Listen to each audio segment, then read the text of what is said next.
Today in the Fox 7 Care Force, we're going to start by talking about footwear and what it can mean. Take a look at what I am sporting. These are near-regulation combat boots from an organization called the Boot Campaign. They believe that a civilian wearing a pair of these is a great way to say that you support the men and women of the U.S. military, past and present.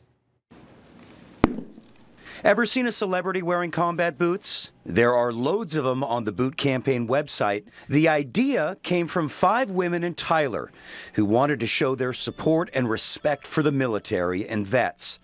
Starting small in 2009, it's been growing ever since, and Johnny Jones is keeping it that way. He heads up the Boot Campaign's marketing arm from their offices in Georgetown.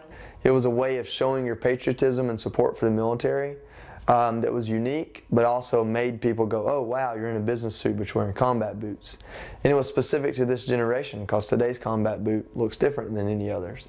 So it was a good way to make supporting the military popular and current.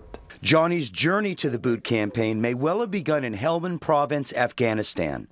He was a Marine bomb tech, and in August 2010, he accidentally stepped on an IED. When it went off, everything went quiet because the noise was so loud you couldn't hear. It was so quickly, it was almost like you were in a dream. And all I could see was dust. I was in a cloud of dust. I was flying through a cloud of dust.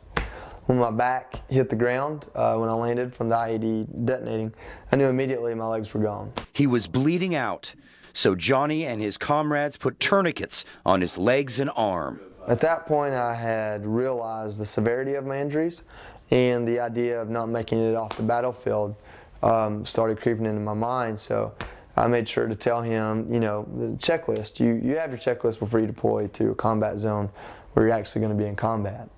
Which is, hey, tell my parents I love them, and tell my son I love him. A few days later, he woke up in a hospital in Germany before returning to recover in the U.S. Ever since, he's been an advocate for wounded warriors and vets. He even started mentoring others in the hospital, showing them that with prosthetics, there is a future. Now that passion pervades his work for the Boot Campaign. And even though he's executive director of marketing, there is a larger goal. We're not hungry for the Boot Campaign to be a household name as much as we're hungry for households to appreciate our military. And we think that what we're doing here at the Boot Campaign is one of the best ways to get it done. And Joey and the Boot Campaign continue to move forward. Their next big local event is the Boot Ride and Rally, November 2nd in San Antonio.